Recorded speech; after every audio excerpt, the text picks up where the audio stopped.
因為痔瘡同大腸癌其實可以同時都有嘅，係見到係鮮血，諗住係多數係痔瘡嘅時間，亦都唔等於冇大腸癌嘅，呢個要大家留意。平時一向大便都好正常嘅，咁發覺慢慢大便係變化多咗，例如係越嚟越比較困難排便啦，或者係啲大便係比較稀爛啲啊，排泄嘅情況係每日都多咗，而有一路嘅增加嘅時間，咁都唔好拖啦，要早啲睇醫生啦。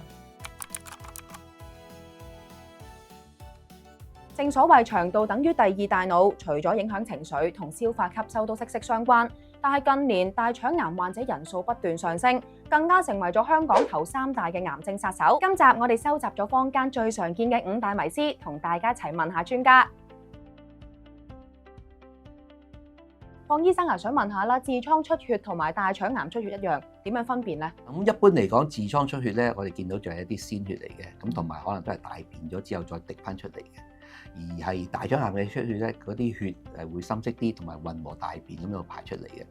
咁當然就係唔可以咁簡單，淨係靠呢樣嘢去分辨啦。咁因為痔瘡同大腸癌其實可以同時都有嘅，係見到係鮮血，諗住係多數係痔瘡嘅時間，亦都唔等於冇大腸癌嘅，呢個要大家留意。咁長期便秘又會唔會導致大腸癌咧？長期便秘同大腸癌，我哋亦都未必一個好肯定一個有因果關係喺度見到嘅嚇。咁但係亦都有啲研究發覺係，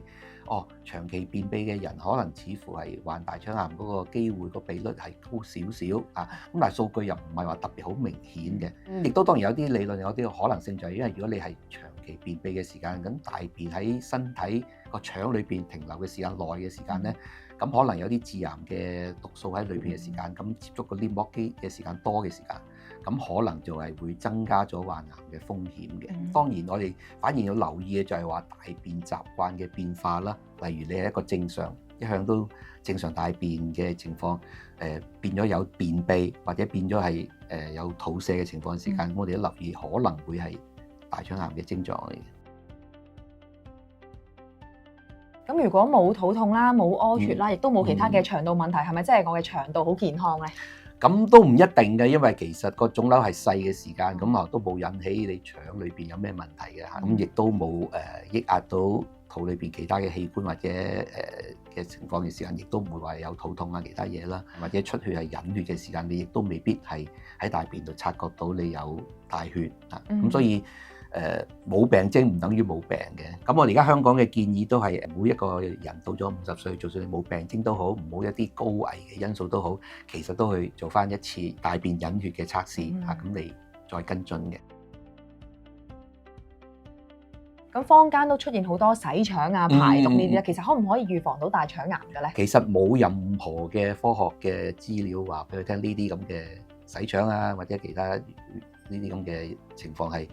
會減少大腸癌嘅，甚至有時如果你係過量嘅洗腸，其實可能影響身體嘅電解質嘅平衡啊，各樣嘢時間，可能你身體唔係一個咁健康嘅嘢添。真正有效去預防大腸癌嘅方法又係啲咩咧？第一件事啦，都係健康嘅生活習慣啦，或者飲食習慣都係有幫助。譬如係話多纖維嘅食物啦，少啲紅肉啊，呢都有數字顯示咧，原來你食素嘅或者你係食少紅肉嘅，淨係食魚啊，或者係同埋蔬菜嗰啲咧，其實對比係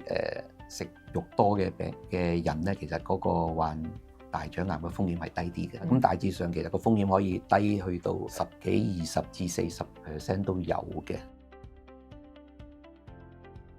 如果喺檢查入邊發現有息肉嘅話，係咪代表就已經有癌症咧？做內窺嘅檢查見到有息肉嘅時間咧，醫生都一定會係將佢切除出嚟做化驗嘅。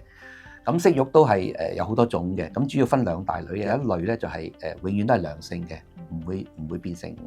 癌症嘅嚇。咁但係當然我哋都要切咗出嚟之後化驗過至知道啦。咁一部分咧其實係俾得時間耐咧，其實佢會轉變成一個癌症嘅嚇。咁呢啲我哋及早切除嘅時間咧，其實就杜絕咗佢變成癌症嘅風險咯。咁所以呢個係一個好重要嘅措施嚟嘅。即係嗱，如果你做腸鏡入去睇一次，完全冇息肉，乜都冇嘅時間，我哋好多時話。可能你5年後或者甚至而家有10年後已可以做一次啦，即係你跟住都好安全啦。咁如果息肉做咗出嚟良性嘅時間，我哋又會近啲再做，因為你雖然你今次割咗出嚟良性啦，咁但係你個黏膜都係容易會變息肉嘅時候，有機會你下一次個粒係可能有一個我哋叫轉癌症嘅風險喺度噶嘛，咁所以我哋都會定期啲去做咯。癌症風險未必即時見到，最重要係及早準備。FWD MyCover Plus 提供靈活保障方案，仲可以保障高達62種危疾，等你可以得到一筆過嘅財政支援。想了解多啲，click入嚟 FWD 網上保險平台睇下啦。